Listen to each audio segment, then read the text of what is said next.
Sorry, we're just waiting for them to adjust the camera angles because we know angles are important, so.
Sorry, I never know yet if I'm supposed to gavel in if we have continuous, okay, just in case.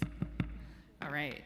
So, good afternoon and welcome to the second FY27 executive budget hearing for the day, focusing on our city's library systems. This is going to be a fun one.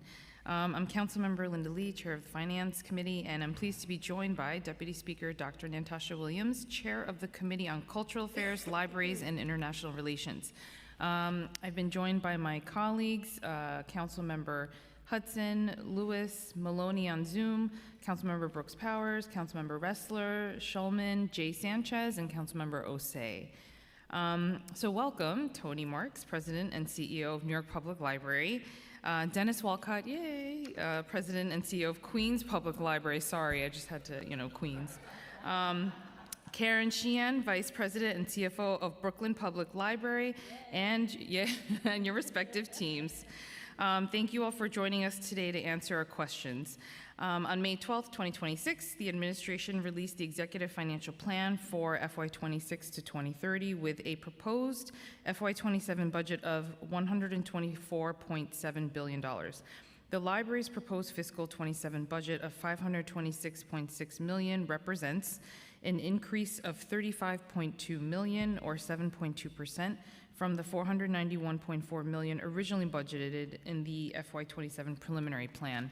And this increase results from several actions, mostly the $31.7 million baseline funding starting in FY27 for subsidy to libraries for operational support. In the council's preliminary budget response, we called on the mayor to add $30.7 million to our 3 library systems to support their critical operations and resources as a third space for New Yorkers. We were pleased to see that $31.7 million was included in the plan. The combined unfunded capital backlog across the 3 library systems represents a significant deferred maintenance need to the city's public portfolio.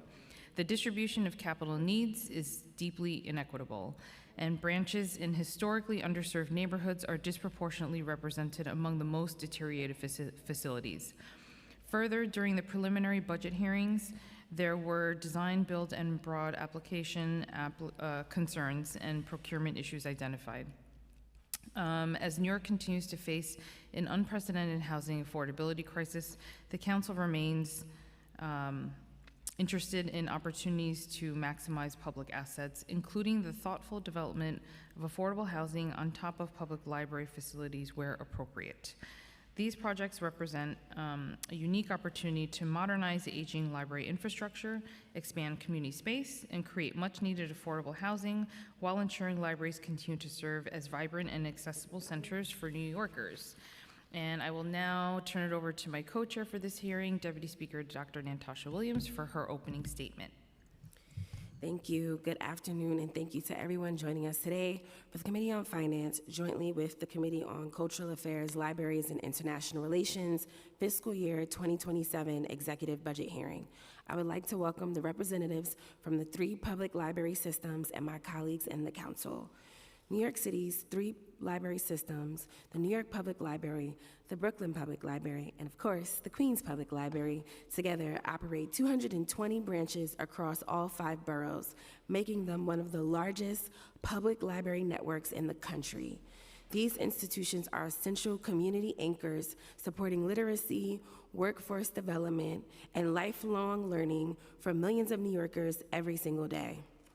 I'm pleased to report that the fiscal year 2027 executive budget includes $526.6 million for our 3 library systems, a $35.2 million increase from what was proposed in the preliminary plan. This is a meaningful step forward, and it reflects the sustained advocacy of this committee, our colleagues in the council, and library supporters across the 5 boroughs.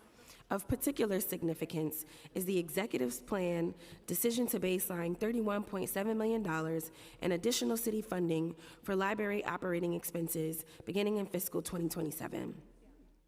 In fiscal 2026, the council fought hard to secure $30.7 million in one-time funding for these same purposes. We made clear in our fiscal 2027 preliminary budget response that these funds needed to be baselines, not treated as a one-year fix. And the administration has responded. This is a victory for our libraries and for the communities they serve. While today's hearing focuses on the executive budget, I want to be clear that our work is not finished. The council will continue to examine whether the staffing levels, program funding, and capital commitments in this budget are sufficient to meet the needs of all New Yorkers. As of March 2026, the libraries carry a full-time vacancy rate of 8.1%, with over 378 budgeted positions unfilled. We will be asking our library partners about their plans to address those vacancies and what additional support they need from the city. I also want each system to tell us about their capital need in fiscal 2027, active capital projects, and any recent groundbreakings. I want to hear about any branches that need comprehensive renovations and about your most urgent projects across the boroughs. Before we begin, I would like to acknowledge my colleagues who are present, Councilmember Sanchez, Osei, Brooks Powers, Brewer, Lewis, and Hudson. I would also like to thank finance staff Carolina and Aaliyah for their work on this hearing, as well as committee staff Alejandro and Regina for their support. Finally, I would also like to thank my staff, Priyanka and Shaki.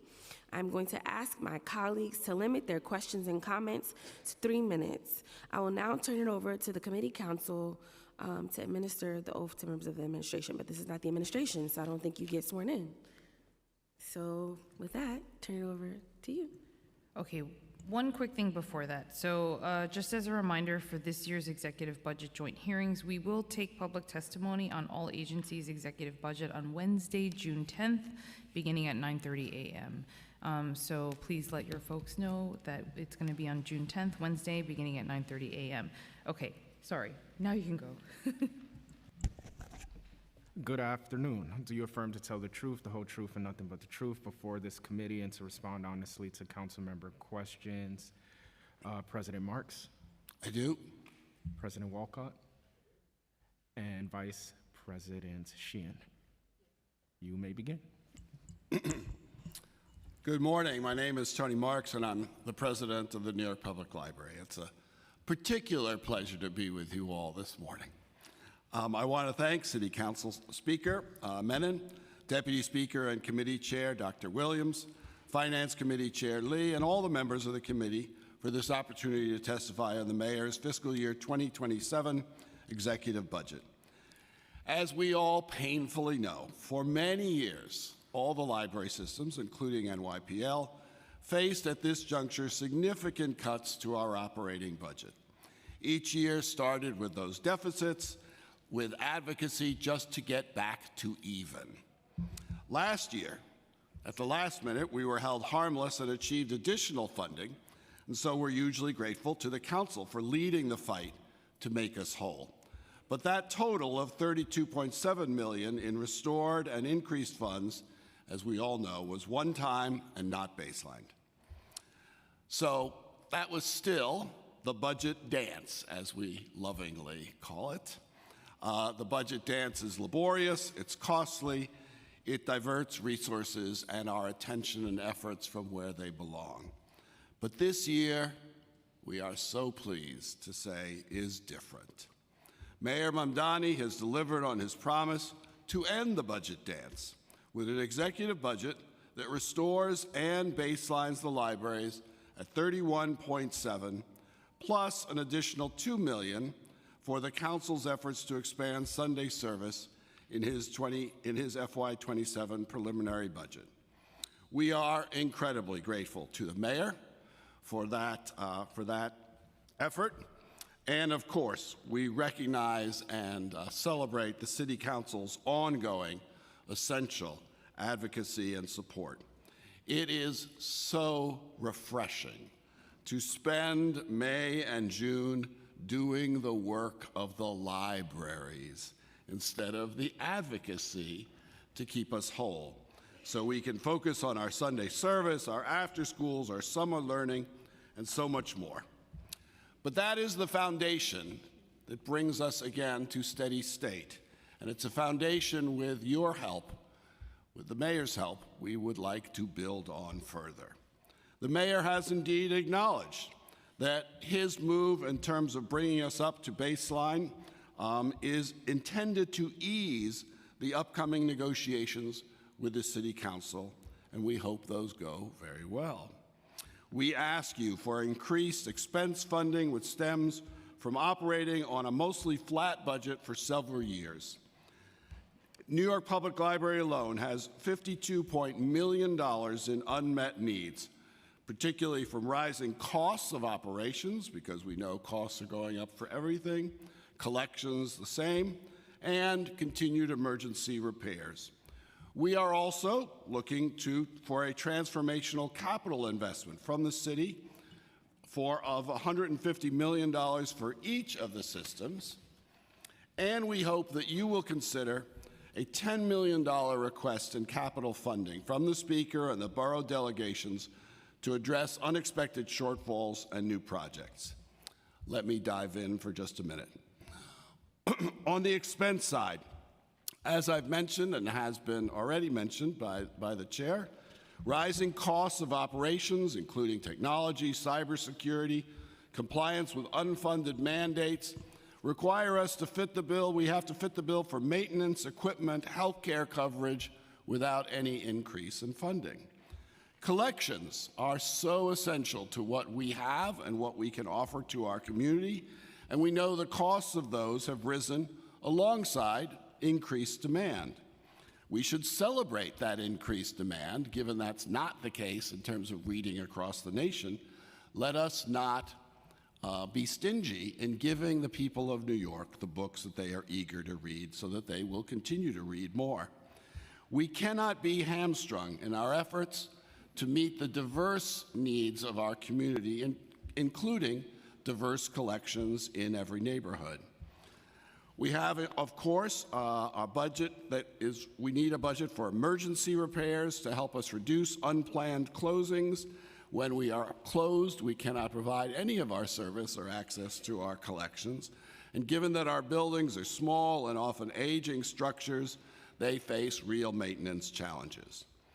With additional funding, we can also do more. The mayor himself has said he's committed to working with the council to eventually get to 0.5% of the city's budget for libraries. That would be most welcome. In fact, it would be fabulous.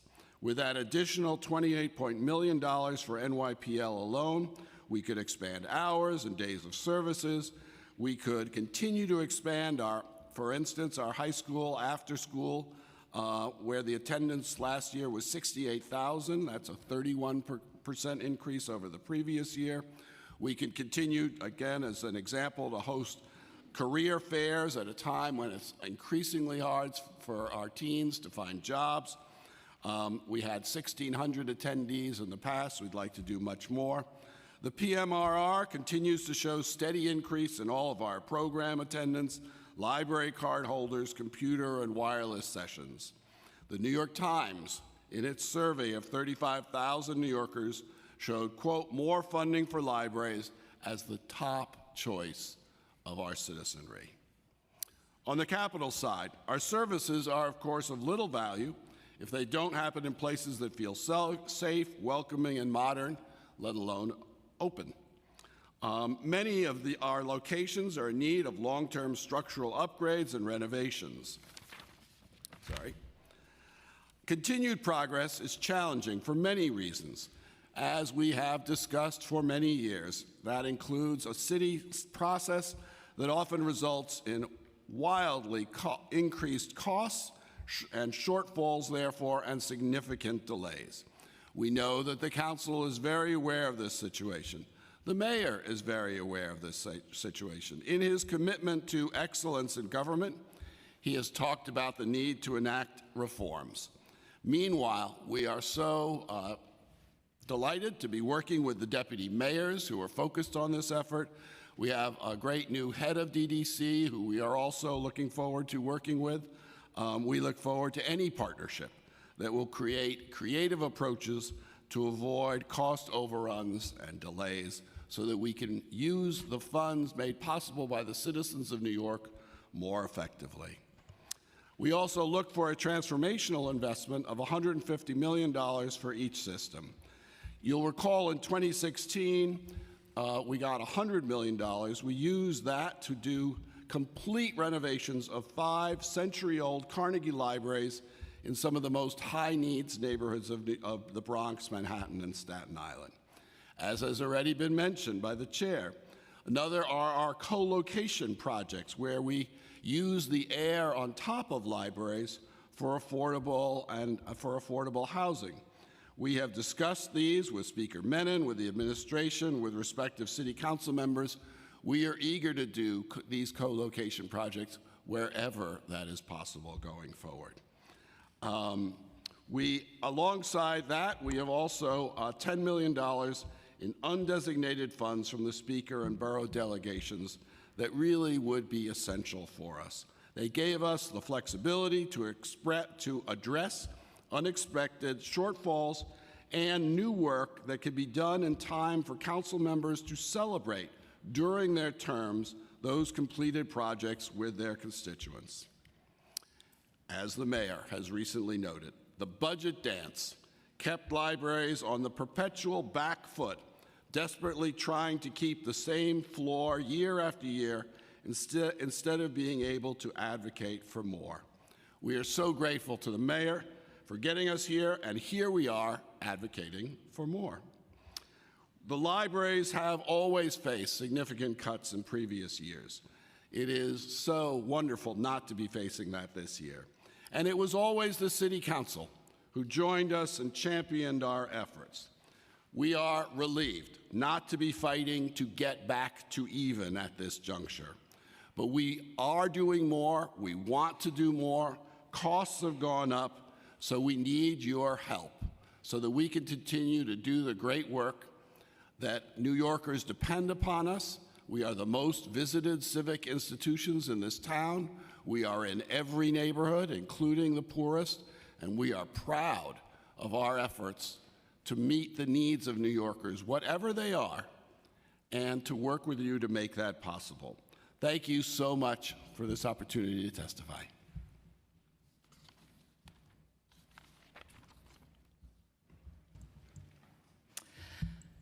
Good afternoon, and thank you, Speaker Menon, Finance Chair Lee, Deputy Speaker and Library Chair Dr. Williams, members of the committees, our Brooklyn delegation, and the entire City Council. I am Karen Sheehan, Chief Financial Officer and Executive Vice President for Finance and Administration at Brooklyn Public Library. Brooklyn Public Library is grateful for your steadfast support. Your commitment makes it possible for our dedicated library workers at the over 1,000 members of DC 37 Local 1482 to deliver the programs, services, and resources New Yorkers count on every day. We also appreciate the Council's response to the FY27 preliminary budget, calling for full restoration and baseline of library funding. For too long, the budget process has been defined by an unstable cycle where critical operating funds were granted temporarily, only to be stripped away in the next budget proposal. This made planning impossible, drained staff morale, and ultimately harmed the very communities who rely on consistent library services. Thanks to our collective advocacy, the Council's leadership, and the Mayor's action, the FY27 executive budget restores and baselines $31.7 million in operating support to the library systems, of which our share is $8.8 million. We are deeply grateful to Mayor Mamdani and the City Council for working to make this crucial funding permanent and welcome additional conversations about funding libraries at 0.5% of the city budget. City support is vital, and it's been far too long since we've had this level of stability. Ensuring our operating funds will be available in future years is a major relief and demonstrates that public libraries are a priority for this city.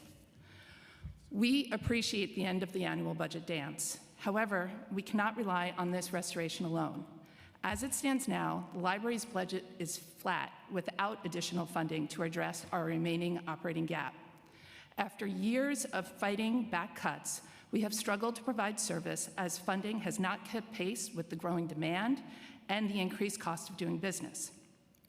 And patrons have felt these effects, whether through longer wait times for books or more frequent service disruptions.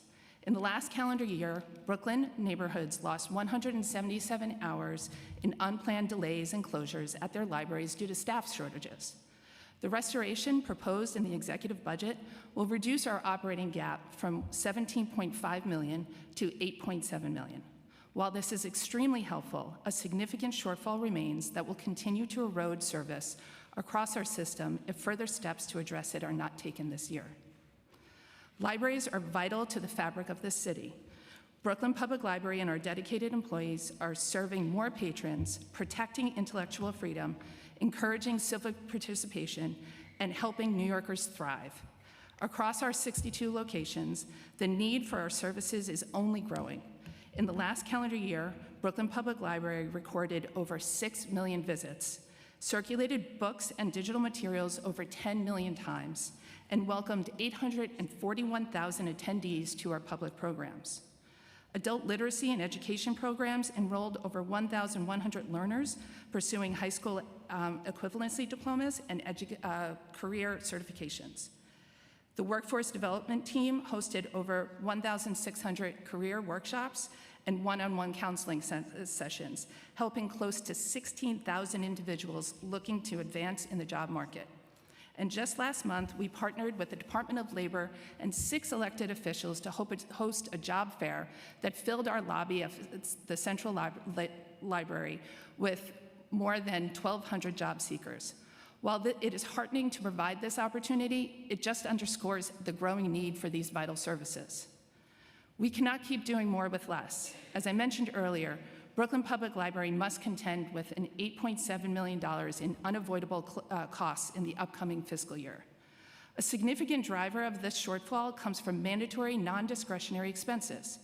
This year, general health insurance costs grew by $2.7 million, including a $1.2 million unfunded mandate for the PICA prescription drug benefit. Our staff deserves great benefits. However, this benefit was negotiated and implemented by the city without the corresponding funding allocated to the libraries. Every dollar we must redirect to cover unfunded mandates like this impacts our ability to provide core public services. Beyond healthcare, the cost of basic library operations continues to climb. Our buying power is diminished as the price of books and materials is up 5%. Book costs increased $2.5 million this year, including $400,000 just to maintain our current digital collection. Books are the lifeblood of the library, and ideally, we should be expanding our collection. Instead, we are spending more just to keep it steady. Keeping our doors open and our facilities safe also requires us to dip into precious operating dollars. Our branches periodically encounter emergencies requiring immediate attention that cannot be addressed through a traditional capital project. The heavy rains that doused the city last Wednesday flooded 3 of our branches. During an extreme cold snap just a few months ago, a sprinkler failure caused flooding that left $100,000 worth of damage at the Sunset Park Library and kept the community out of the branch's lower levels for weeks. And at the Leonard Library, water infiltration in the building required an immediate infusion of $800,000 to waterproof the lower level and make the building safe for staff and patrons. The cost of this emergency work and rising maintenance contracts has cost us $4 million this year. We are grateful, as grateful as we are for restored and baseline funding, we have a significant deficit to manage. The council has traditionally championed a library initiative, crucial expense funding that has helped fund library operations, including staff positions, collections, and building maintenance. For the past several years, that subsidy was $15.7 million for all 3 systems. The council's support has been instrumental in maintaining consistent library services for the city, and we hope we can count on it again this year. Brooklyn Public Library is the steward of more than 1 million square feet of city-owned buildings, with a burden of over $400 million to bring them up to a state of good repair. Roughly 1/3, or about $130 million, are considered emergency needs: heating and cooling systems, roof replacement, and safety enhancements. Our infrastructure is aging. Brooklyn's library buildings average 74 years, and 20 of them are over a century old. It is no wonder that we lost over 1,000 hours of public service due to system failures last year. It's difficult to overcome this capital crisis without adequate funding. Lacking a source of recurring capital dollars, our team cannot effectively address emerging problems or plan for preventative maintenance through the capital process. With your partnership, Brooklyn Public Library has made progress. Over the years, the council's lump sum capital allocation for libraries has been a lifeline, allowing us to address urgent repairs and fill shortfalls as stalled capital projects across the borough. We have $12.8 million in DDC project shortfalls, and the council's capital funding has been instrumental in helping us keep projects moving forward. We are very grateful for your support, and this year, once again, we have requested $10 million in capital funding from the council through our Brooklyn delegation. BPL has also submitted a 10-year capital plan request to the administration for $276 million to care for our physical plant, address shortfalls, and upgrade our technology. Like our fellow library systems, our request also includes a transformational $150 million investment that would enable 5 comprehensive branch overhauls in Brooklyn. An investment of this scale has only happened once, more than a decade ago, and the results are paying dividends. Comprehensive branch renovations address multiple improvements in a single project, saving time and money, reducing interruptions in neighborhood library service. We are thankful that the administration has added $15 million in the executive budget towards one of our capital projects, and we urge City Hall to allocate additional capital funding to the library.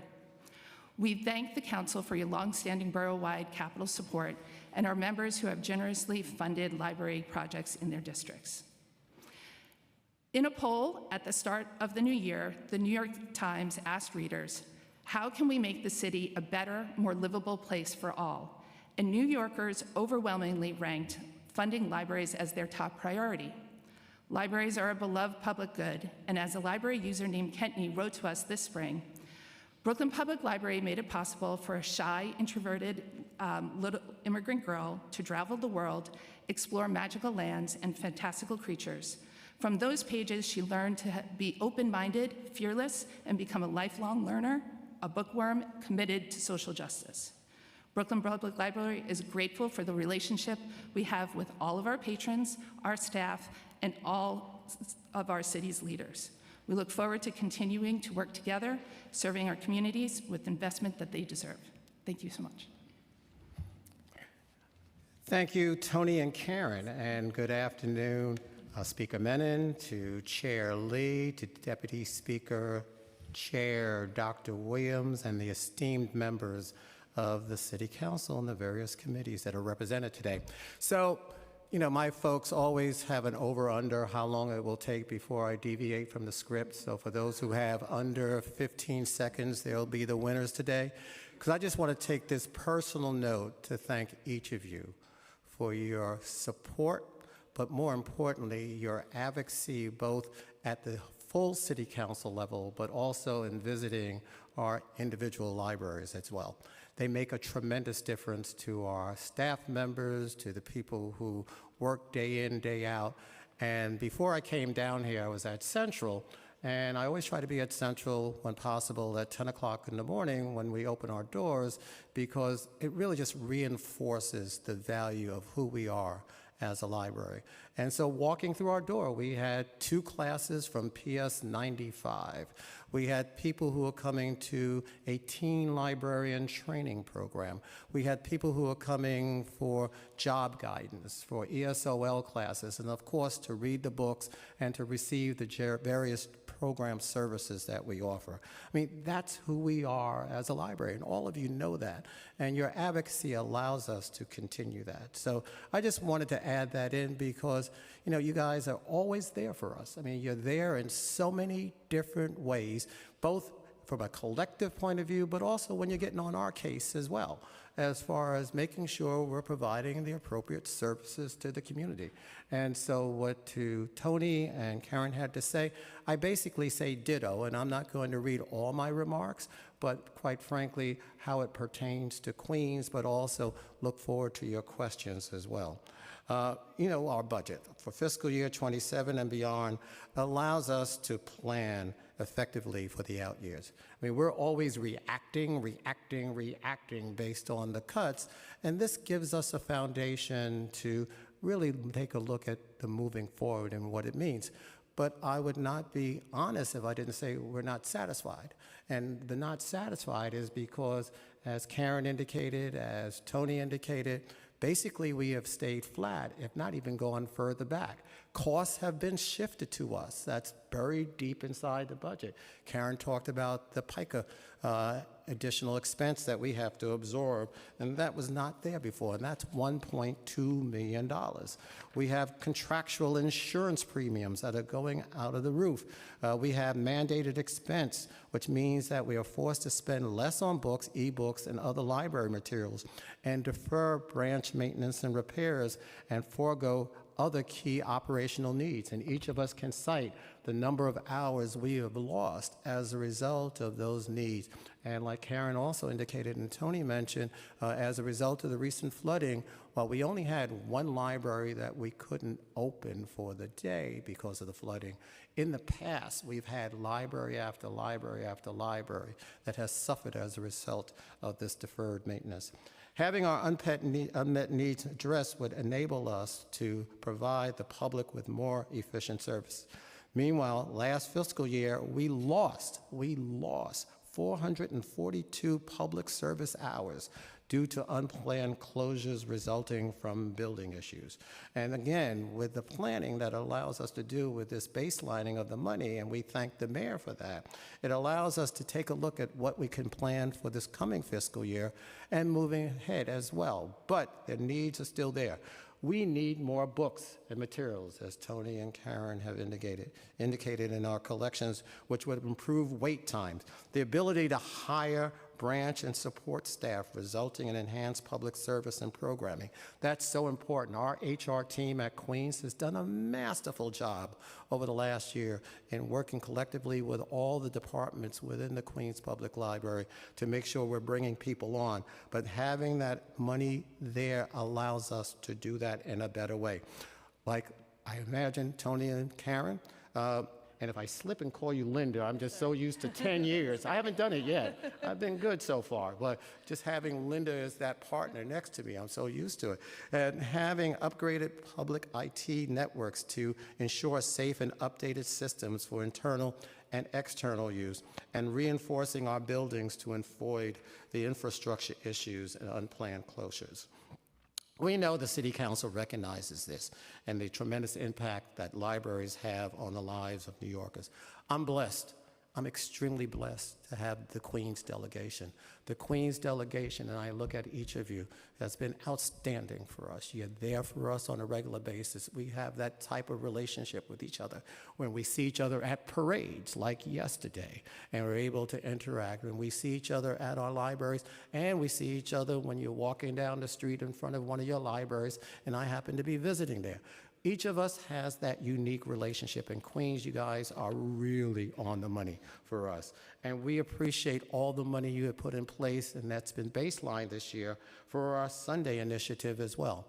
The Sunday initiative have benefited libraries throughout the borough as well as throughout the city, and we thank you for that. Our buildings function, as you know, as vital social infrastructure, spaces where the public can go to learn, connect with others, with no barriers to entry. I call it our community living rooms. People are able to come in, network with each other, sit down, see people from various diverse backgrounds and religions, and just being in a library and the safety that goes along with that. Our fiscal year 27 system-wide capital needs is $252.5 million, comprised of major projects such as renovations and infrastructure projects. To Chair Lee, the library that you walked yesterday by, Douglaston Library, when Little Neck Douglaston has their Memorial Day parade next year, that library will not be open because we'll be moving from that building, from a 7,500 square foot building to roughly a 16,000 square foot building.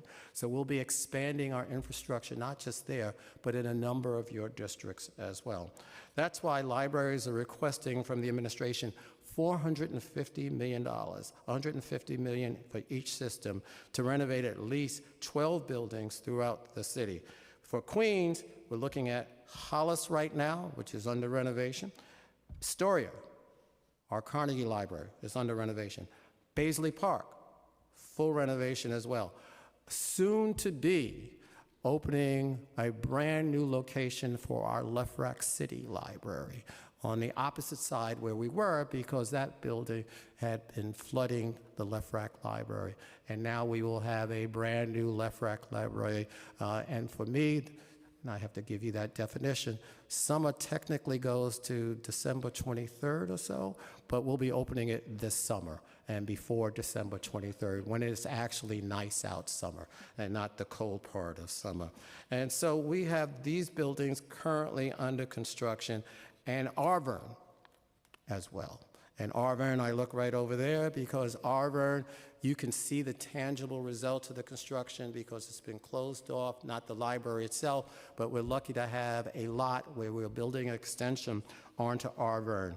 We also have branches in the DDC pipeline that will undergo major comprehensive renovations, including South Jamaica, including Briarwood, including Maspeth, and including Jackson Heights. Some of these are very complex projects, but we look forward to working with DDC around the development of these projects as well. It's essential that we keep the momentum going in modernizing our aging buildings, but it requires capital investment. This fiscal year, we have already filled the gap of shortfalls by $35 million. And what Tony and Karen indicated about that $10 million from the City Council has been instrumental in us filling those shortfalls. But at the same time, we need to make sure we continue that because shortfalls will pop up. And as you well know better than I do, when those shortfalls pop up, if we're not able to fill those shortfalls, then the project stops altogether. We can't afford that to happen. So that's why we're requesting continued capital support in the amount of $10 million. And speaking of DDC, you've heard me talk about DDC in a very positive way. But I must say here, for the first time, I'm just extremely disappointed with DDC in that I'm an old guy. I'm not into social media at all. That's just way above my understanding in life. But then someone shared with me a social media clip of the DDC commissioner in front of one of our libraries talking about what he's going to do around design bill. Yet at the same time, we didn't get the courtesy of someone standing in front of our library talking about design bill. I didn't get the courtesy as the president and CEO of the Queens Public Library, like, hey, this is happening. Even before we sat down one-on-one and talked about the future of our collaboration, that doesn't help with collaboration and working together. So I feel it's important just to say, we want to collaborate. We're here to collaborate with DDC, but it takes two to collaborate, not just one. In March, I spoke optimistically about the future of libraries under the city's new leadership, and I give my big compliments to the mayor. I also give my big compliments to Deputy Mayor Sue. We have had a fantastic relationship. She's always available. She calls, she texts, she meets in person, we meet online, virtually. I can't say enough positive things about the deputy mayor and her relationship with the libraries, and we look forward to continuing that relationship. You all understand our libraries are the centers for learning, connection, and opportunity where our trusted and dedicated staff are here for everyone, whatever their circumstances, whatever the issue. The chair knows, last month, Cambria Heights Teen Center hosted its annual prom attire giveaway, where young people browsed through 1,600 donated dresses, shoes, ties, suits, and accessories, and attended workshops to ensure a fun and safe prom night. Matter of fact, one of the mothers there had 2 children there. She went up to one of our team members and said, I just want you to know you saved me close to $3,000 with the amount of attire, the shoes, and the bling I was able to get today. And we thank you for that. Our Job and Business Academy recently held a job fair at the Flushing Library, connecting more than 600 job seekers with prospective employers. Our outstanding staff are planning activities for summer at the library. TriLi's Summer Reading Initiative in partnership with the New York City Public Schools. I always look forward to that. We get together with the chancellor normally, a deputy mayor, and other folks talking about the summer in the city and what it actually means for our children and the partnership we have as a city working in conjunction with the school system and our public libraries. And next month, we're going to be celebrating individuals who completed the library's professional child care and home health aid certification trainings with a graduation ceremony. We love being here to serve the public. We really do. We're here to be public servants on a regular basis. And with the investment that you have provided, with hopefully increased investment that you'll provide, we will be able to continue to expand our services to build an informed and equitable and livable city for all. As I close, again, I want to say a big thank you to all of you for your advocacy and support, and also thank the mayor for his advocacy, his support, his money, and his baselining of dollars, which has benefited us tremendously in our planning efforts. Thank you for the opportunity to testify. Thank you so much. Okay, bless you. In the interest of time, I'm going to breeze through a few questions I had, because I'm sure my other colleagues will be asking very similar questions. And also, before I start, just want to recognize we've been also joined by Councilmember Stevens. Okay, so as we know, and we just heard from you all, the budget is not enough, and the baseline, as great as it is really bringing us closer to what it probably should have been in previous years, and is helping with the planning and the staffing, yes, but just curious to hear from each of you what additional expense funding is needed for, among other things, to maintain 7-day service where applicable, evening hours, weekend programming, all of the things that you all need to do. What's the sort of, I guess, delta, if you will, of what's in the budget versus what is needed? Thank you, Madam Chair. So the New York Public Library requests $15.2 million in additional expense funding to address unmet needs and rising costs. Those include library collections, $5.1 million, non-capital eligible emergency facilities repairs to keep our doors open, $1.3 million, operating costs of $8.8 million, which include the new unfunded mandates that we've already heard about, as well as cybersecurity, core technology costs, incremental services program, and costs of recently opened locations. Thank you. Sorry. Great. BPL requires an additional $8.7 million to close our operating gap. I had briefly mentioned 2.7 in increased healthcare costs. In addition to that, we have unreimbursed wage growth among our union employees. We also have increased minimum wage for part-time employees. We also have an increase in number of service points due to, which a great problem to have, larger libraries. Our libraries are now built to serve our public and have teen centers as well as children's libraries and adults. These libraries are larger and have more service points, and we don't actually have enough staff to properly meet the demands of those libraries. Our collection, we require another $2.5 million to meet the rising costs of our collection, and of course, our building maintenance contracts continue to increase. With Queens, it's $9,620,700, of which $2,700,000 is with IT and deferred maintenance, increased costs, OTPS, $2,700,000, unfunded wage growth, $2,100,000, library materials, $1,200,000, PICA expense, the $1,200,000, and that will come to, bless you, $9,620,700. Okay, and then for all of your budgets, is it 100% city funding or is some of it privately raised? I'm assuming donations, all of those things. But I think we're probably the heaviest on the city-funded portion percentage-wise. It's 95% roughly for the Queens Public Library. We rely on 85% from the city and about 10% from state and federal, and then the balance is from private. So the New York Public Library is slightly different. About 60% of our funding system-wide comes from the city, for which we are hugely grateful and dependent.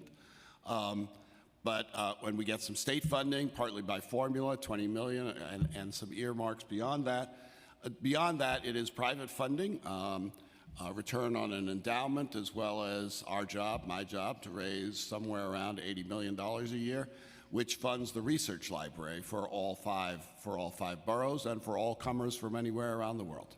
Perfect.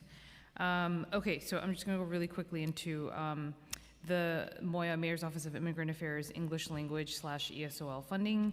And I have to bring this up because, and this is, okay, so we know that 500,000 for NYPL goes for this service, 300K to BPL in FY26, but QPL has nothing. Am I reading this wrong? So, and we have the largest number of immigrants in Queens, and so just wanting to know, how will this funding expand access to English learning services? How many additional New Yorkers are expected to be served? Because I know that, especially in a city like New York City and especially in a borough like Queens, there's so many different languages spoken. And so would love to see if there's a way for us to help advocate for that for Queens Public Library as well.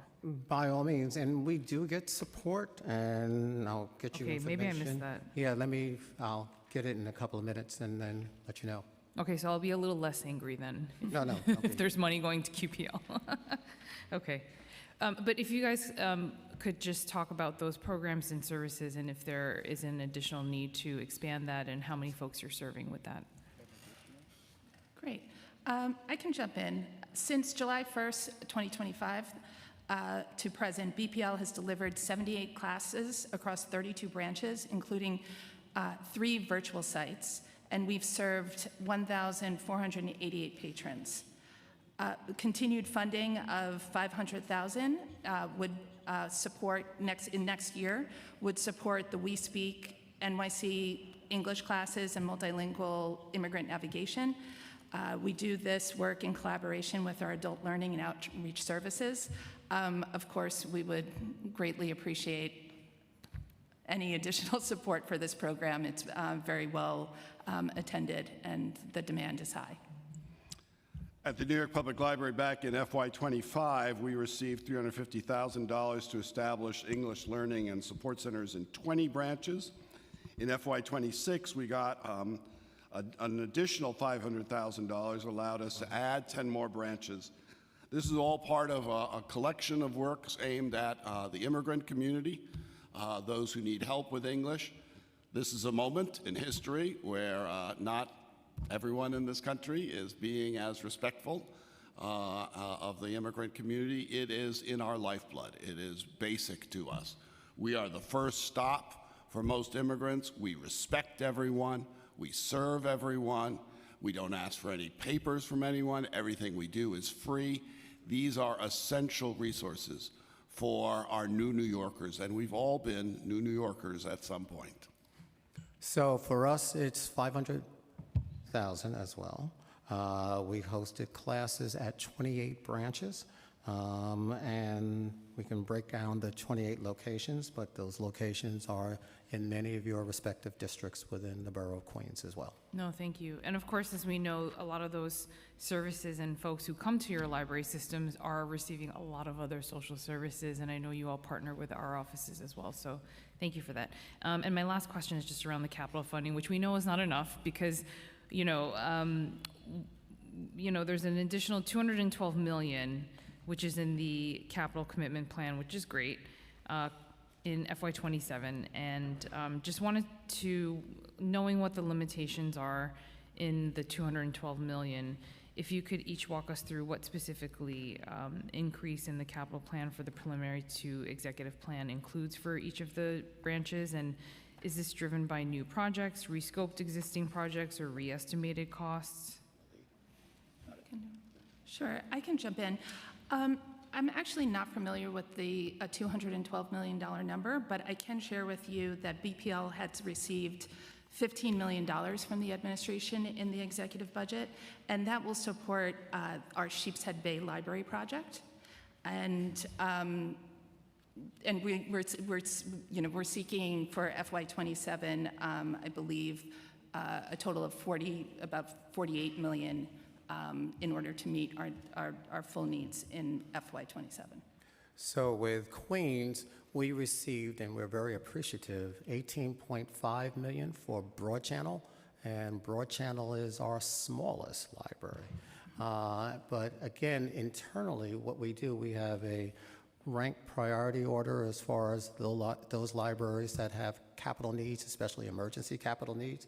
And so any new monies would go to those particular libraries in our rank order as far as priorities. And we've submitted it to OMB in a variety of different ways, and we'd be glad to have it reinforced as well by the City Council. New York Public Library's active capital portfolio is roughly $332 million with 30 projects.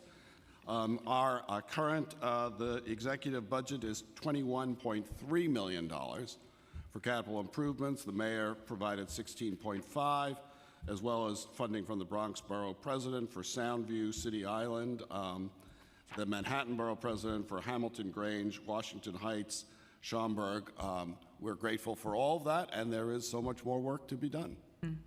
And then the projects that are currently being looked at, do any of the facilities, have they been flagged for critical infrastructure, health, safety, or ADA compliance needs? And if so, can you identify them for the record?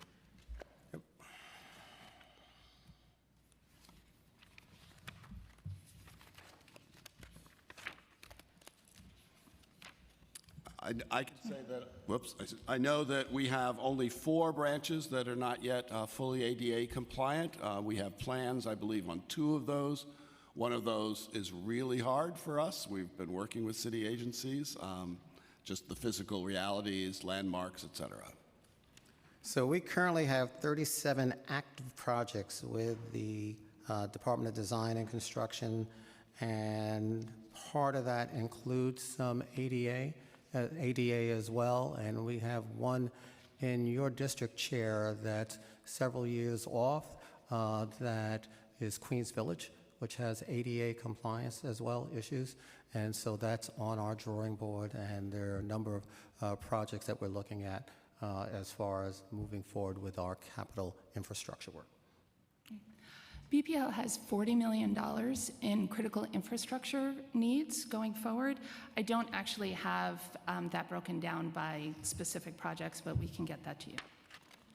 Perfect. And I'm going to pass it on to our Deputy Speaker. Thank you so much, Chair.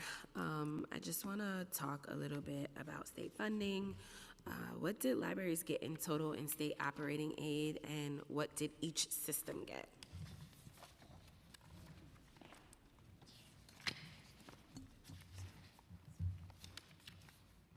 BPL received $8.7 million in this fiscal year in operating dollars and $3.5 in state capital dollars last year in FY26. The FY27 Yeah, budget hasn't been out. Right.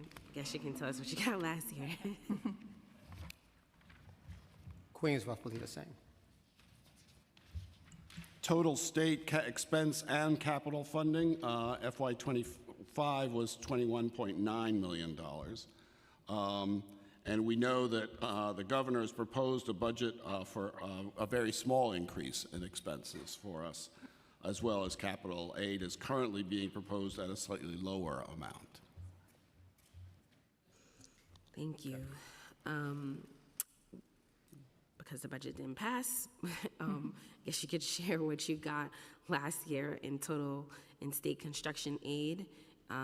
Is this the same thing as capital? Yes. Okay, so we can skip that.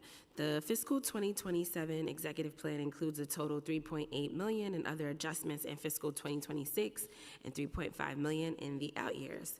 The adjustment in fiscal 2026 for heat, light, and power is $1.5 million. Can you tell us which branches needed this adjustment? So Heat, Light, and Power is centrally managed by the city. By the city, they budget for it in our budgets so that they can track where usage is, but the needs are managed citywide, and so we don't really have insight into which branches. But it's actually probably just the rate increase, and it's applied equally to all of the libraries. Just to add to that, I know that we are also working with DCAS to make sure we are more efficient as well. So they have a couple of special projects with us as far as managing the heat and the power So there's been a lot of collaboration back and forth with DCAS and some special grants to help us manage it. But as Karen indicated, it is centrally from the city itself. So, So I'll just say the same is true for the New York Public Library. The OMB makes adjustments. Oops, sorry. The same is true for the New York Public Library. OMB makes adjustments. They don't give us the exact details on that. I am pleased that we are also continuing to address sustainability at our branches, working with DCAS, the Bronx Library Center, solar voltaic at least 5 branch locations, and we hope to do more of that. I would say the more that I ask questions year after year, it's like the more I really realize I don't know anything at all, which is, you know, an old saying. Because I'm like, what? They manage it? DCAS? Okay. So that said, you all have no idea on like utility invoices, all of that gets managed by DCAS. Okay, good to know. Thank you for the enlightenment. Okay, new needs. Please describe any new needs submitted to OMB for FY27 that were not funded in the executive budget.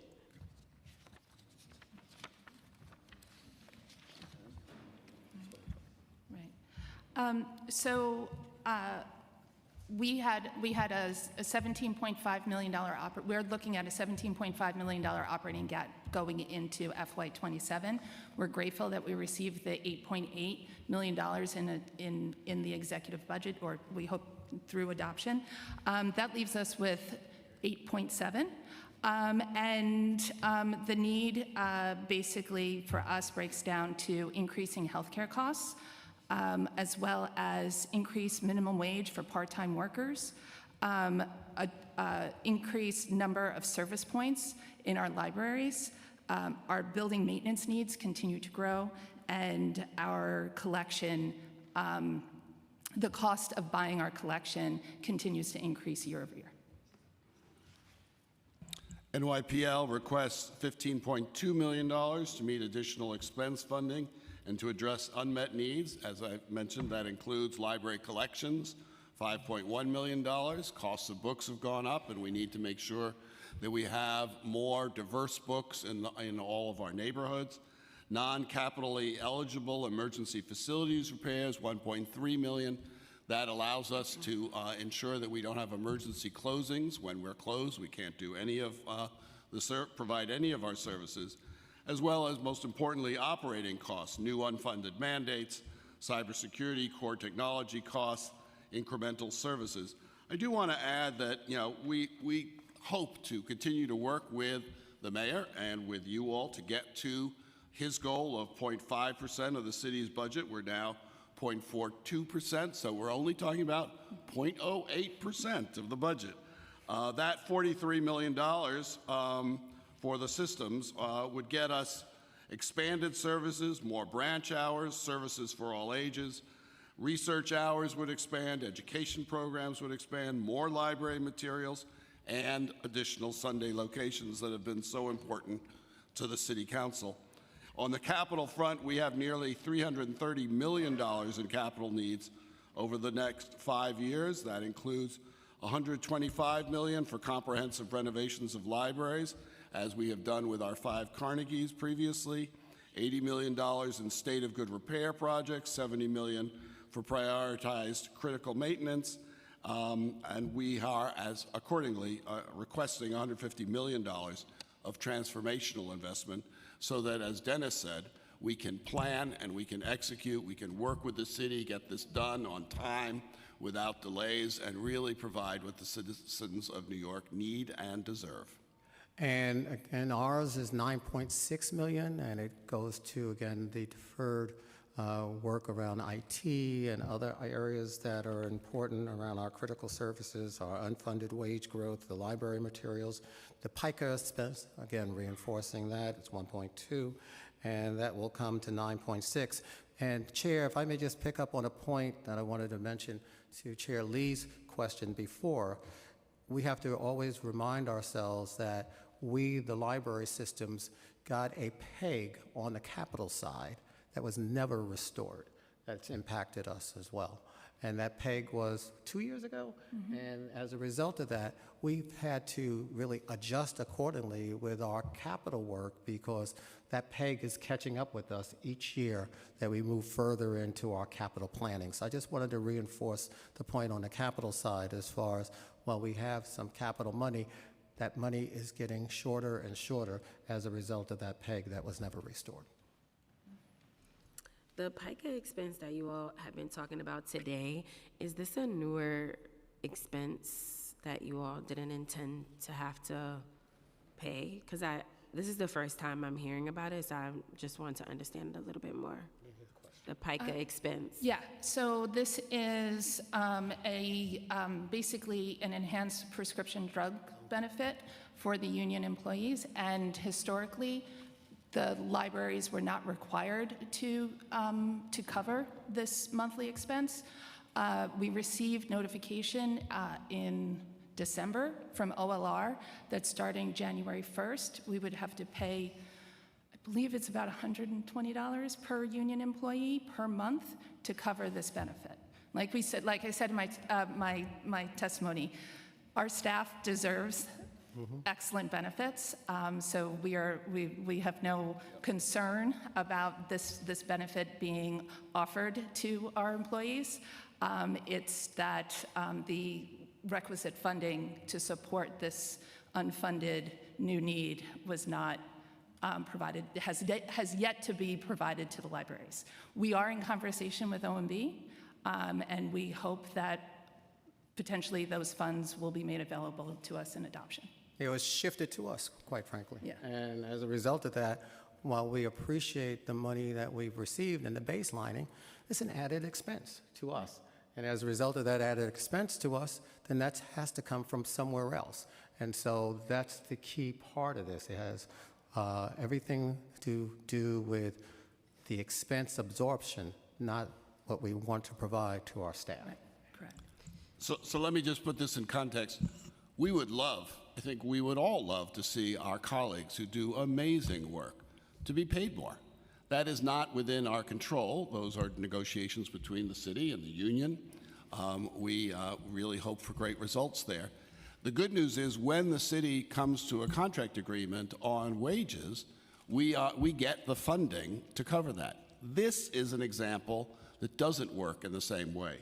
For us, $1.7 million of PICA coverage, which again, we're delighted that our employees and colleagues are getting, is simply required of us without any funding for it. That, of course, creates shortfalls. Understandable. And what was the amount for BPL? We have it for, 1.2 million. oh, so everyone 1.2. Well, No, Tony is different. This is We're 1.7. Okay. 1.7. Okay. Thank you. New York is always different. Because we want to be able to ask OMB about this when they come before us as well. Okay. What are the current vacancies across each system, particularly for librarians, custodial staff, security personnel, and maintenance workers?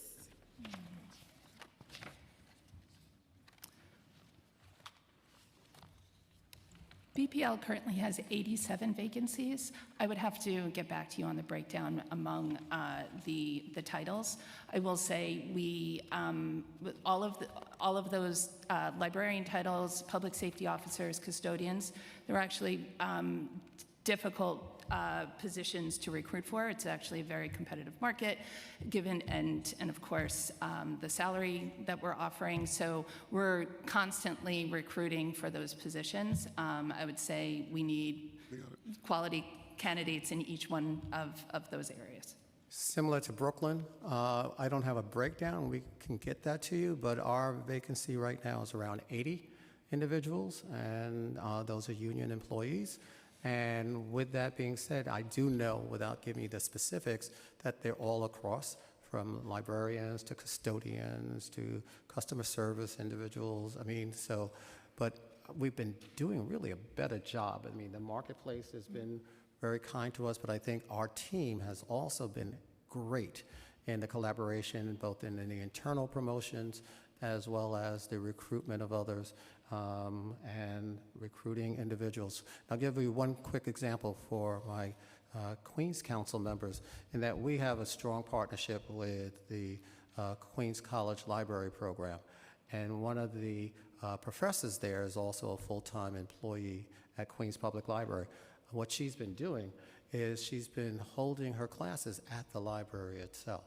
And it's really provided a great opportunity for them to be up close and personal, and for all of us then to go both to Queens College, but also when they come to the library, to Central, able to talk to them directly. And she just had her in-class presentation around 2 weeks ago, a week and a half, 2 weeks ago, and that's allowed us also to draw from the people who are the graduates as well as the trainees.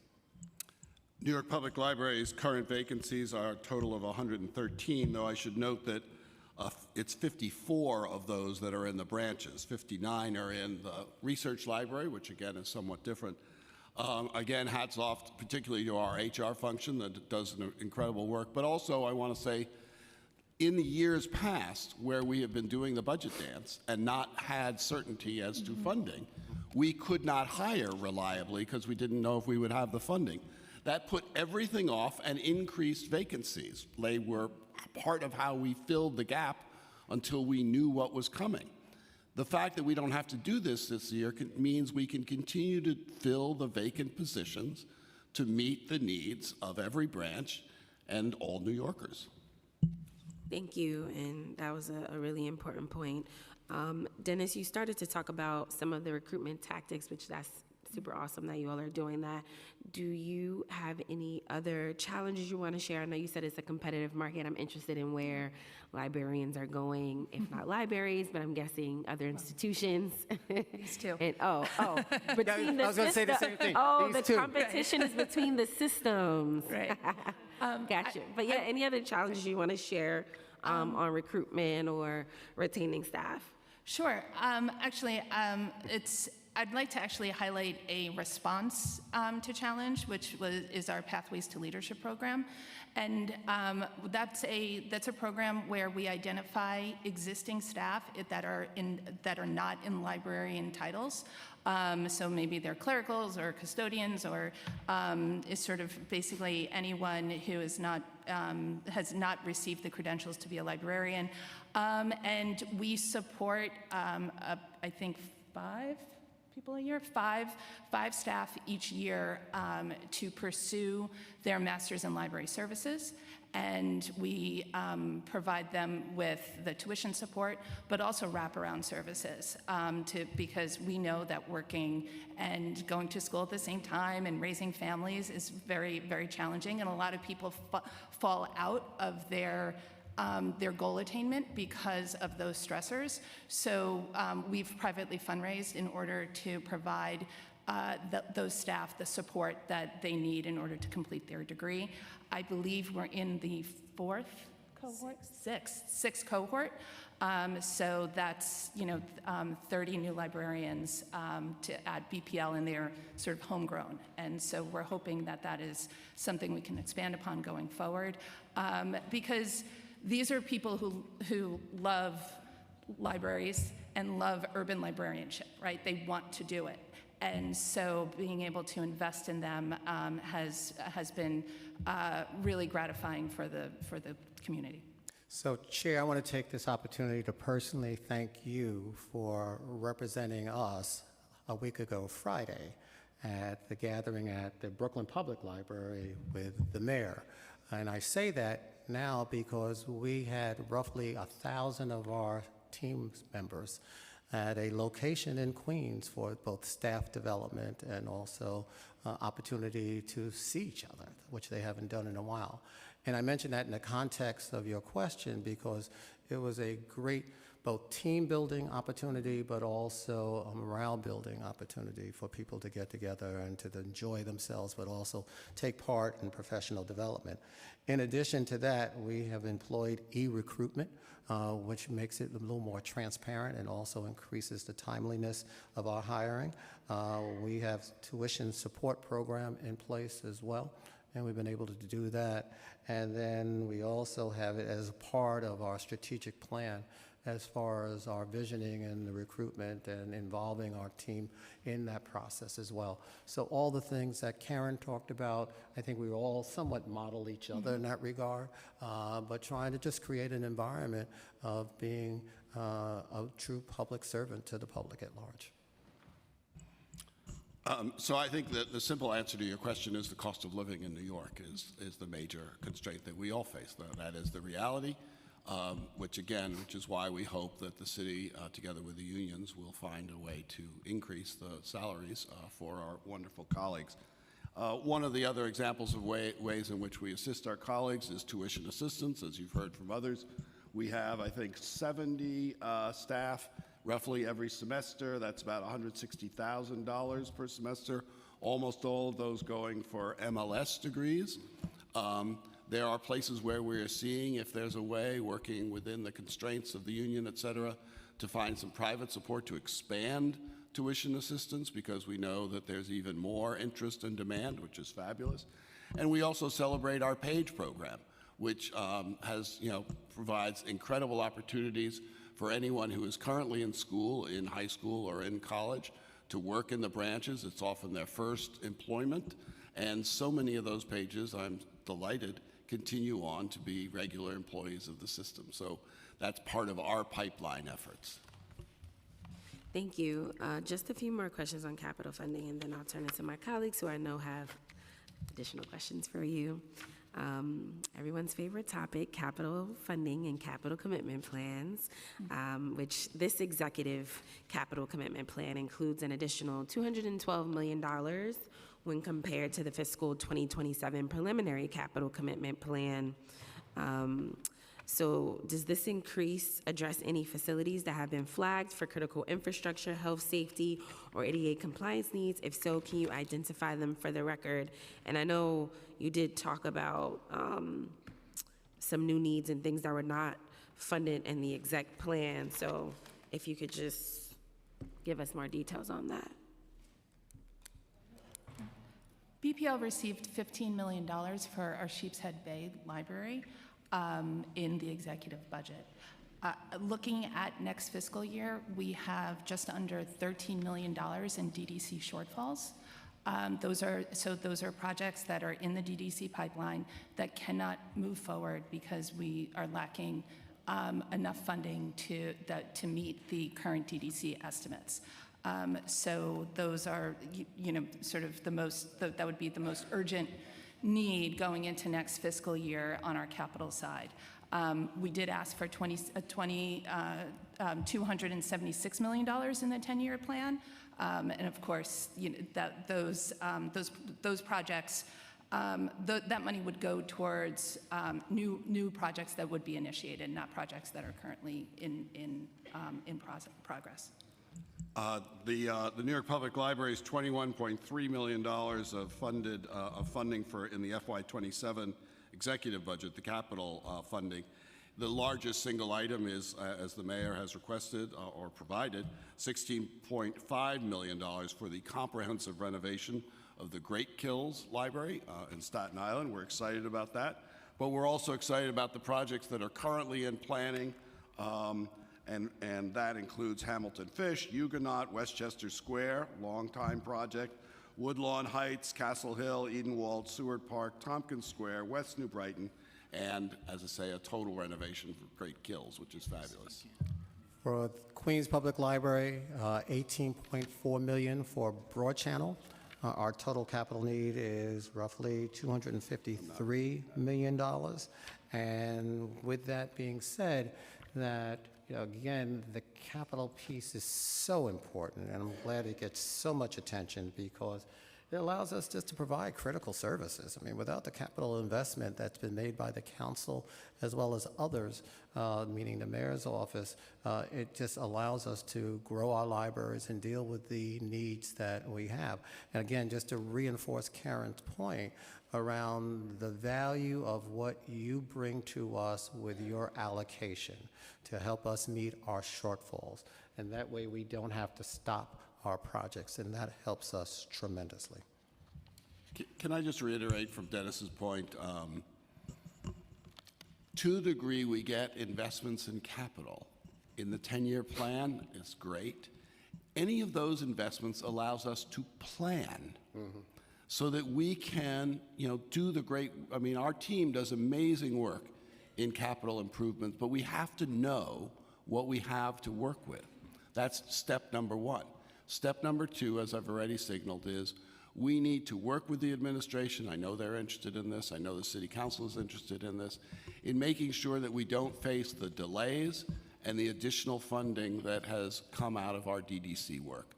I know the DDC is eager to find some solutions as well.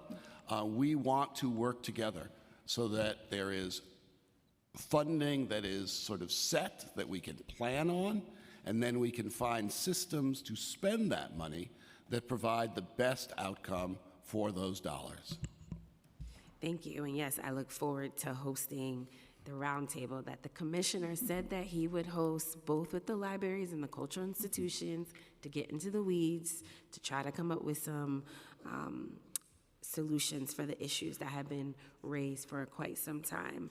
So the 3 library systems requested significant capital funding. Is this the $150 million? Okay, great. So just if you could share, what is the current estimated backlog of the state of good repair needs across your systems, including roofs, HVAC, ADA accessibility, elevators, facades, and mechanical systems?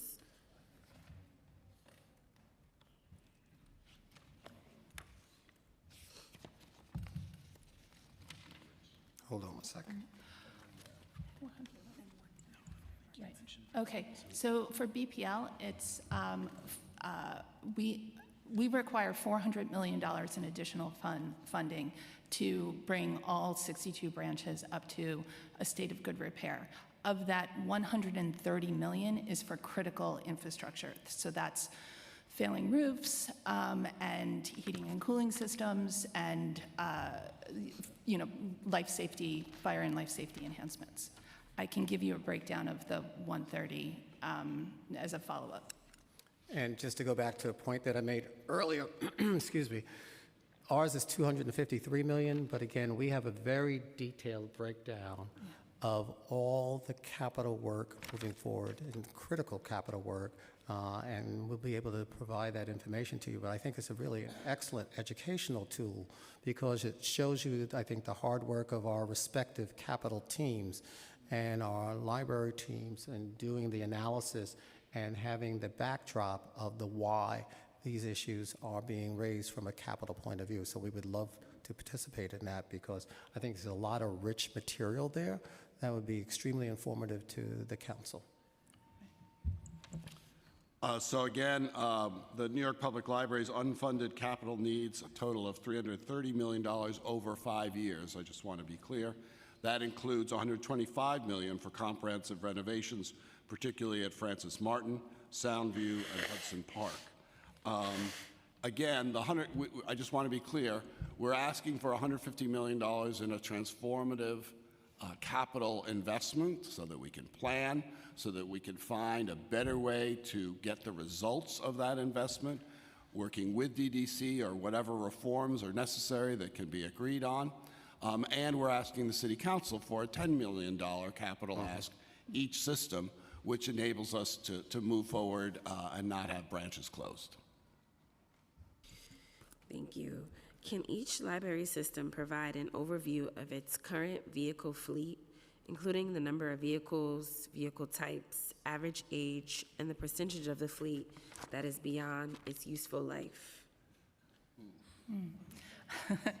I think we may need to get back to you on that one. So I know there have been a number of questions with our fleet, and so I'd be glad to share the exact details, but I can say that we're replacing our entire fleet.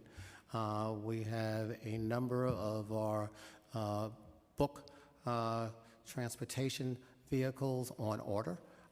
We've had one new delivery. Matter of fact, I saw it just before I left to come here, and we have several on order as well. So we are constantly trying to upgrade our fleet so our drivers are in vehicles that represent the newest fleet. Thank you. That's good to know. Because I had a conversation. I know I spoke to you, Dennis, but I don't have your cell phone numbers. I would have texted you, but I did text Dennis that the unions, I had a meeting with them last week, and they mentioned that some of the fleets, the vehicles, didn't have proper AC and heating, and so I just wanted to ask a question, but I'm happy to know that you all are getting completely new fleet, and this is the purpose. I try to be transparent. This is the purpose of the question. We want to make sure that you guys have up-to-date and good use vehicles so that the workers can have proper AC and heating when they're using the vehicles. Just to reinforce the point, we have budgeted the replacement of our vehicles that the drivers who I think the union was representing. And again, we have one in, several that'll be in a couple of months. Several are going through the procurement process now. So we are very conscious of that, and the AC works. And if the AC should break down, then we'll have those vehicles repaired as far as the AC systems are concerned. So we've been in ongoing discussions with our union partners around this issue, and we look forward to continuing that discussion. Thank you. I'll turn it back over to the chair before going to members. Yeah, sorry, I just had a really quick follow-up. So with Pika. Okay, Pikachu. So my understanding, and correct me if I'm wrong, I think it might actually be higher than $120 per month per member, but either way, it's an unfunded mandate, right? And so my question and understanding, and please correct me if I'm wrong, is that when the city was contracting and working with DC 37 to renegotiate the contracts, they worked on the health insurance piece first and then said, okay, for the injectables, psychiatric, we're going to wait for that the following year. So we're halfway through the year. Have you heard any? And I know that this was an issue brought up also by Henry Grito, and he had a conversation. So he is advocating on the culturals and SIGs and the library's behalf for the staff. And so just wanted to know, have there been any conversations, or have you heard anything about whether that RFP is going to be on time, and if we're going to have that done so that you're not having to pay this out of pocket now every year, right? So do you know where it is in the process? I have to say, information has been significantly limited. Okay. We raised this mostly with OMB, okay. Hoping that they would be able to provide us more information and, of course, provide us with funding. But we haven't really received much context. And so actually, you're providing me with more context right now, and I really appreciate it. So I'd love to hear more from you. Yeah, the same with me. I, like you, I have not heard anything. It's very limited. Yes. Right, and the thing is, I think we have, look, we have a great relationship with DC 37, and we need that relationship to be strong so that our colleagues, their members, continue to get what they need and even more. I'll just say that we were not part of the discussions on Okay. FICA, which is why we were surprised to find ourselves with an unfunded mandate. got it, okay. And I believe the totals across the board between libraries and culturals will be a decent amount. And so we need to figure out how we're going to get that covered so that it doesn't come out from your baseline amount that we fought so hard to get. So, okay, thank you for the clarification. And of course, we'll be following up on this as well. Sorry. So next we have Councilmember Brooks Powers, followed by Councilmember Schulman.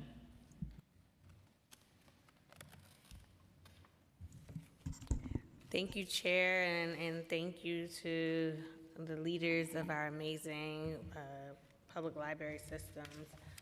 The first question I have is, the administration has announced that $31.7 million in library funding will now be permanently baselined. Can you speak to how this long-term stability will change staffing, branch operations, and program planning across the library systems, particularly in historically underserved communities like Southeast Queens and the Rockaways?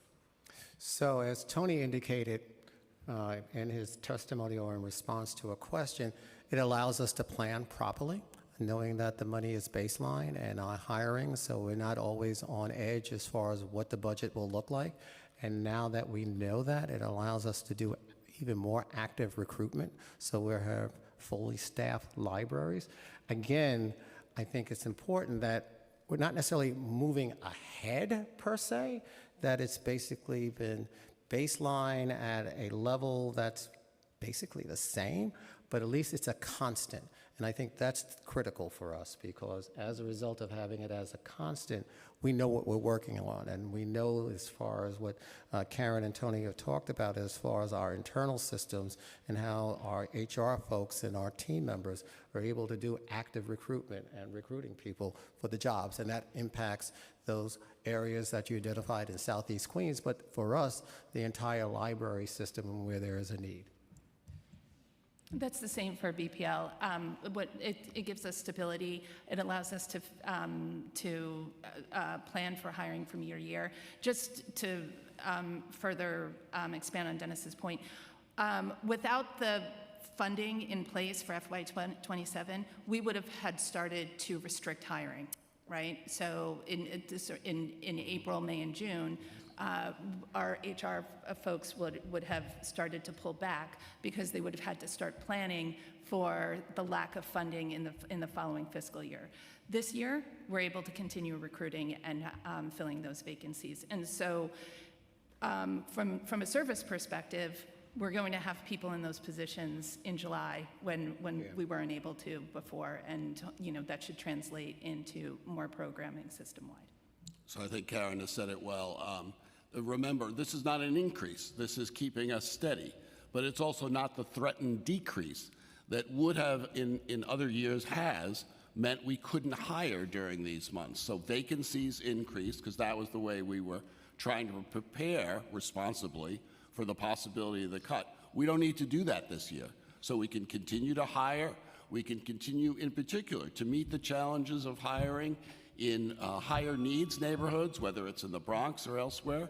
We're eager to do that. We can now do that, but it isn't the additional funding we're requesting your help on so that we can do more hiring and more services. Thank you. Chair, can I just ask one final question? While I believe I know the answer to this, I just want to have it on the record. The administration highlighted that more than 30 branches will now be able to maintain Sunday service because of this investment. Can you discuss how expanded hours and more consistent service impact working families, students, seniors, and residents who rely on libraries as one of the few free and accessible public spaces in their neighborhood? So I love looking at our Sunday numbers, and we also added one Saturday at Kew Gardens Hills, because Kew Gardens Hills was 6 days a week, but out of respect for the observant population in Kew Gardens Hills, we did not have it open on Saturday. Now it's open Saturday, so that's 7 days. And why I love looking at our Sunday numbers, because I love to see how people are flowing into our libraries on Sunday, in addition to those libraries that already had Sunday service as well. And right now, with all due respect to Chair Lee, while Glen Oaks is one of them, Jackson Heights and Hunters Point are really battling right now, who has the highest Sunday service. And we take that very seriously as far as making sure, both with the actual library being open, we have program services there as well, which has benefited the community. We have, obviously, children's programs, adult programs.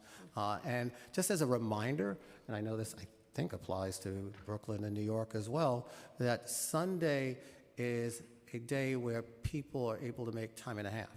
And so for our staff, it is a tremendous benefit as well. This term we use called volunteer. It's not that they're volunteering, but we put out people who want to work on that particular Sunday. Then they step forward and then they get selected for that. So it's been both beneficial to the community and the people that we serve, but it's also been very beneficial to our staff and the union members who are those who are benefiting from that. I'll just say again, we love having more facilities open for Sundays. That's when so many New Yorkers have time to come to the library. We also acknowledge the reality, which is it requires overtime spending on Sundays. That's part of our union contract. So there's some tension there, but we are so grateful to the City Council. I know Gail has been working on this for years. 20 years, Gail. And, so last year we added 5 more locations: Baychester, Kingsbridge, Mott Haven, Harlem, and St. George. We made those selections based on where there were existing Sunday services close by, public transit, number of visits, school proximity. Again, we'd love to do more. As Dennis also said, we also depend on our great staff this is voluntary for them to do the Sunday work. Thank you. Thank you, chairs. Great, thank you. Councilmember Schulman, followed by Councilmember Brewer. Thank you, and I want to thank all of you, the library, particularly Dennis, because I'm a Queens girl, Thank you. and Louisa, who I'm going to wave to over there. So, who we work, a lot of the members work with on a regular basis. The library system, the public library system, has been very instrumental in my career and in my learning and in my growing up and all of that stuff. Dennis, what I didn't hear was the update on what's happening with the Richmond Hill Library, and it's it's a very important library for the South Asian community in my district, and there's been off and on issues with it over the years in terms of the construction and all of that. So can you give an update? Richmond Hill is a joint project between QPL and DDC, and we have been working collaboratively around that. I know there have been some stops and starts with Richmond Hill, but we're very pleased that it is definitely moving forward. And specifically, and let me just make sure I give you all the detailed information about Richmond Hill, because Richmond Hill is a gorgeous library that obviously needs significant improvement as well. And so it'll be a full renovation, and I was told page 16, so give me a second. That way I want to give you accurate information about Richmond Hill.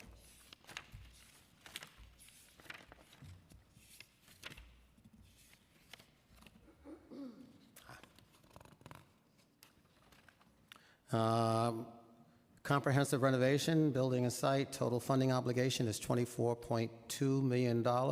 It's in design documents are now complete. We're at bid packaging, which is expected to be completed by the end of this fiscal year 26. Okay. And then DDC forecasted construction notice to proceed in early 2027. So it is finally moving along. Please keep us posted on that, and I'm very much looking forward to that. And I just want to put it into the record, because, I mean, that's been told to us by DDC, with DDC forecasting substantial construction completion in winter of 2029. So for the community board, and again, you thanked her, but I will thank her as well, Louisa and our team. I know they've been very important in working with your office as well as the local community board as well, specifically. No, I appreciate that, Hill. and we'll light a fire under DDC as well. So thank you very much for that. you. That's all the question I have. Thank you. Great, Councilmember Brewer?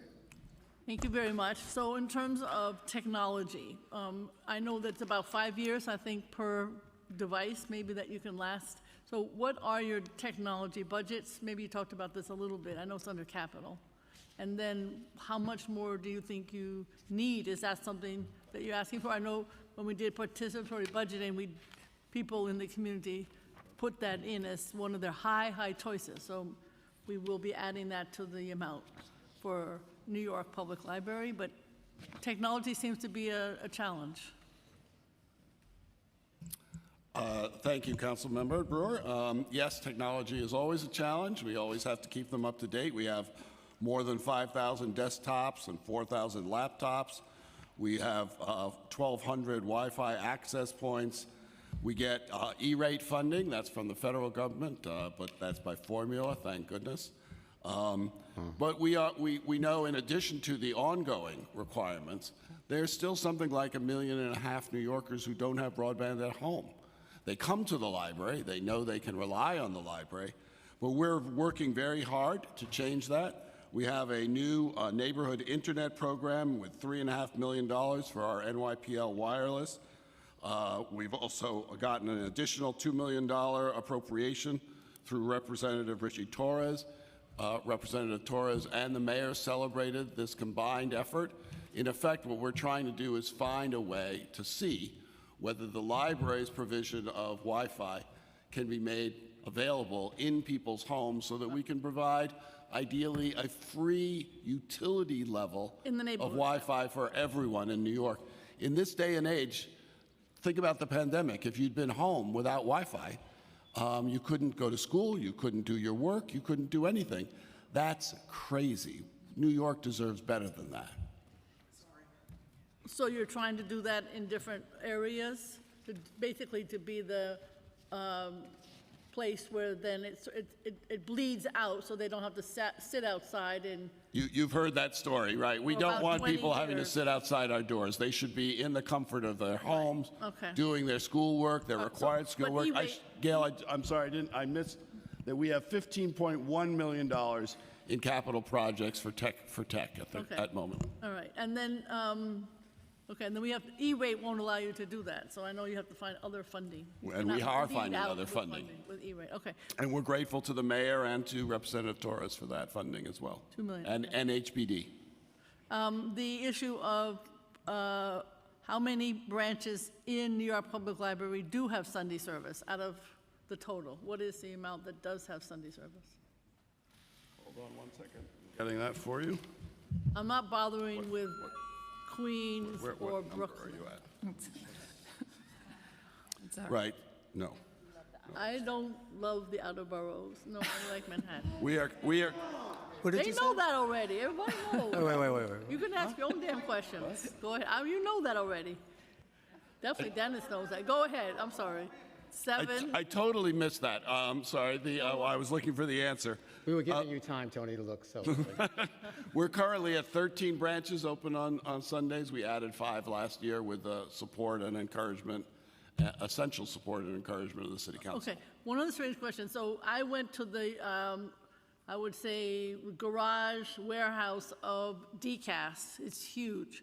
And there are a lot of, I just don't know, where do the libraries, do you have storage in addition to the buildings that you warehouse and pay for, or is it everything covered in your current libraries? In other words, do you have storage other than the libraries?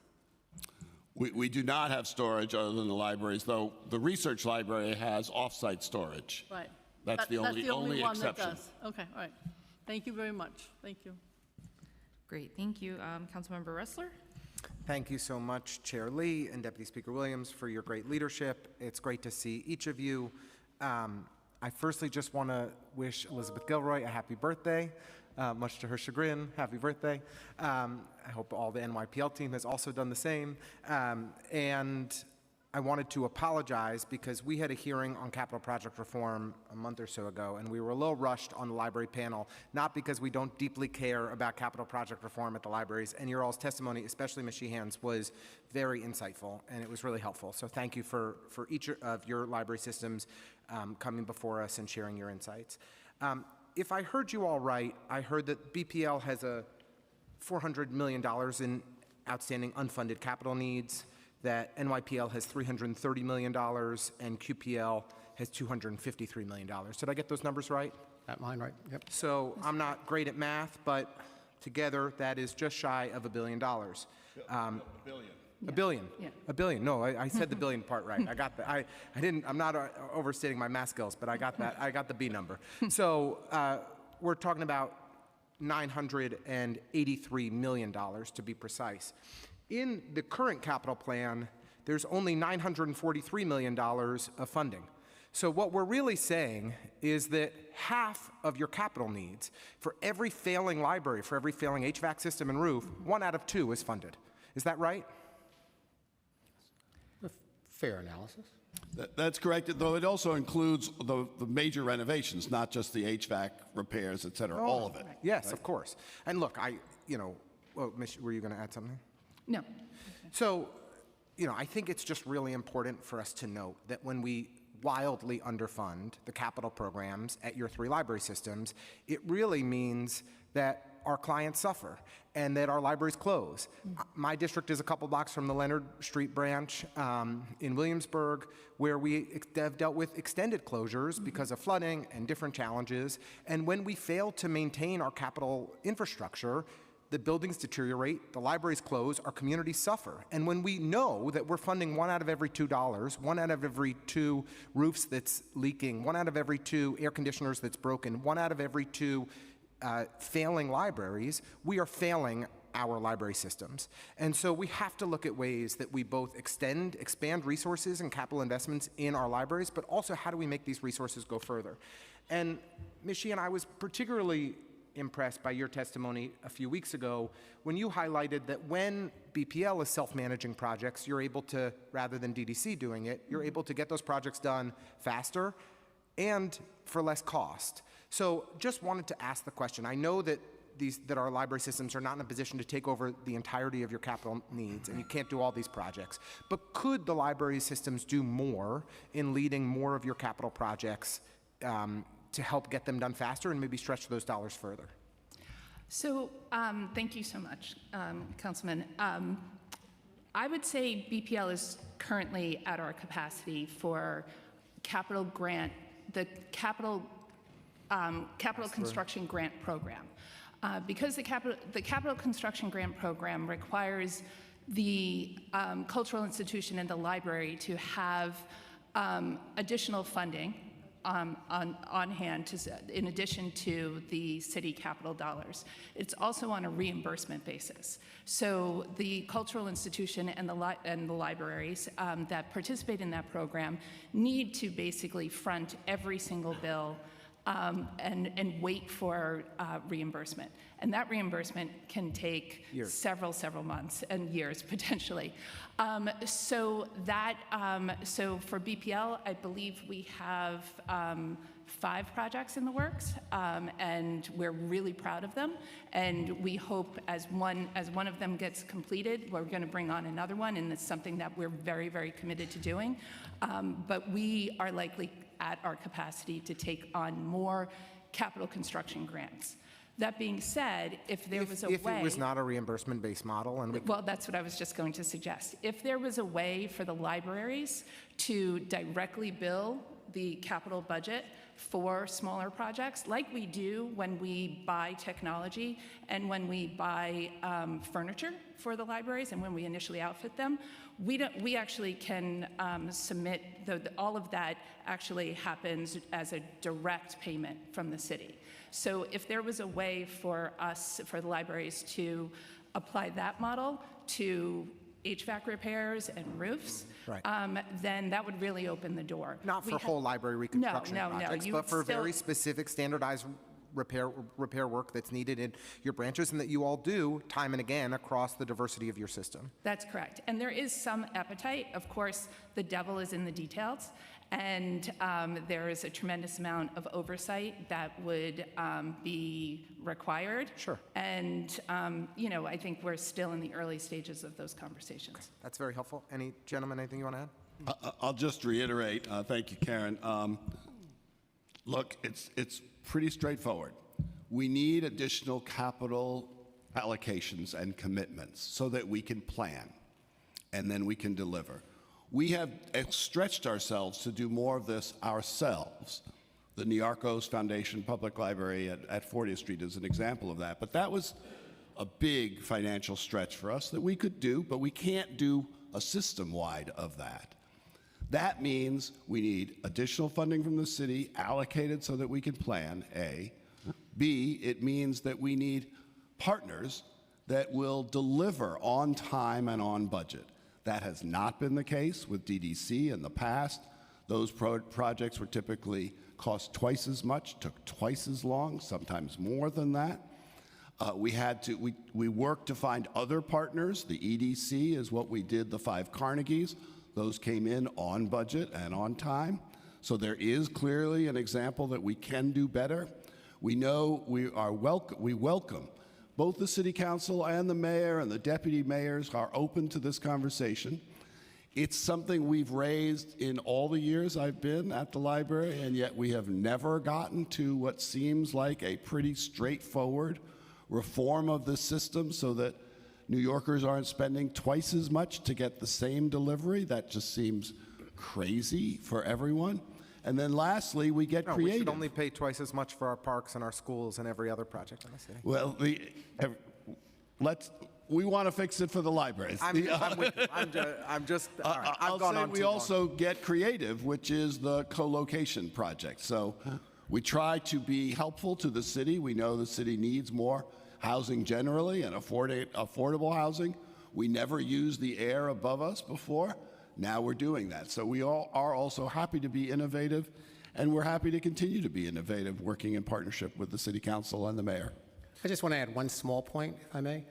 And then I always use this example when I'm testifying before the city council about, we had a boiler go down. And if we had to rely on DTC and using capital dollars, it would have taken so long that the library would have been shut for a long period of time, which was unacceptable. So we had to use our expense dollars to do that project. And we did it quicker, and we were able to open the library sooner. But at the same time, that took money away from our expense. And as a result of having, again, a great team and also the monies that you provide, it allows us to have some of that flexibility, but at the same time, as Karen indicated, we're at capacity as far as the projects that we self-manage, but at the same time, the flipping of expense dollars to the capital side takes care of something that really should be capitally eligible, and what it requires is something that's just unacceptable to us and to the public at large, because we can't afford to have our library shut for those long periods of time. Thank you, and thanks for the extra time. Thank you. Oh my gosh. Every time I hear about capital projects, I get like trauma because I had to live through it myself as a former executive director. And I think our organization got funded in 2018, and they just got their CP, certificate to proceed. Yes, from EDC, like this month actually. So it takes so long, and again, costs increase. So you have no choice but to decrease the scope, or we were just constantly fundraising extra dollars to cover those costs. So I hear your pain when it comes to that process. And thank you, Chair Ressler, for your work on contracts, because I know that that's something that we would desperately love to try to reform. I know, right? And I remember what you had said, Dennis, and all to the other library chairs about when it comes to design build and capital projects. Yes, it works better on new projects, new builds, but not necessarily on the current infrastructure project ones. So I did remember that from the preliminary budget hearing, so thanks for making that point. And lastly, I'm throwing it back to Deputy Speaker for a couple follow-up questions before we close. It's just two quick questions. We just wanted to know if any of the libraries that flooded last week had to close, and if so, for how long? And then just a general question for the 3 library systems. Do you still see an elevated demand for Wi-Fi, access, devices, lending, and digital learning support? So only one library in Queens closed for just one day, and that was Ozone Park. Other than that, we had leaks, and our folks were running around addressing that, but we were able to keep just about all of our libraries open, but the one end was only for one day. We were fortunate. We were able to open our 3 libraries. They were actually sort of the usual suspects. They were the ones that every time we get a deluge, we're going to have an issue, and we were able to respond very quickly the next day. Wait, over the wireless set, or Go ahead. do you want to? I'm sorry. Do you want to go? I could say that New York Public Library didn't have any flooding issues, thank goodness. We'd like to keep it that way. We need the funding to keep it that way. We did see from FY24 to FY25 a 12% increase in wireless sessions in the libraries. Computer sessions and Wi-Fi sessions continue to grow. We continue to try to meet those needs. But as I've said, we're also trying to get creative so that people are not always at the libraries. Sometimes in the evenings or nights or Sundays too often, libraries are closed. That's why we're working innovatively to see if we can ensure more Wi-Fi services for folks, particularly in the high-needs neighborhoods at home. Our Wi-Fi's are 24/7. We've seen a 51% increase, and 90% of our libraries have extended Wi-Fi services, and people are taking advantage. But I hear loud and clear what Tony and Karen are saying as well, but people have been taking advantage. Right. And our wireless sessions, our last full year of numbers was about 1.7 million. We're on track this year, and it's a it's a program that we are constantly looking for ways to further explore, further support those needs. Sorry, I should have pulled out the Wi-Fi sessions at New York Public Library in FY25 were 2.7 million and continue to grow. Do you hand out hotspots? You said it's 24 hours? What is that? Say that. I'm sorry. You said that your Wi-Fi is 24 hours? Yeah, we don't turn ours off. Right, so you'd be able, if you were in proximity to any library, you would be able to access the Wi-Fi even if we are closed. Yep, 7 days a week. Right. Yep. How far does it? Ours goes extended to 150 yards. Right. Okay. So 150 yards within the range of the 90% of libraries that have the extended Wi-Fi networks. People are able to take advantage. Wow. Same. Thank you so much. And thank you for all you do for our library system. Thank you. Thank you. Thank you, chairs. Thank you, council members. Thank Appreciate you. it. All right.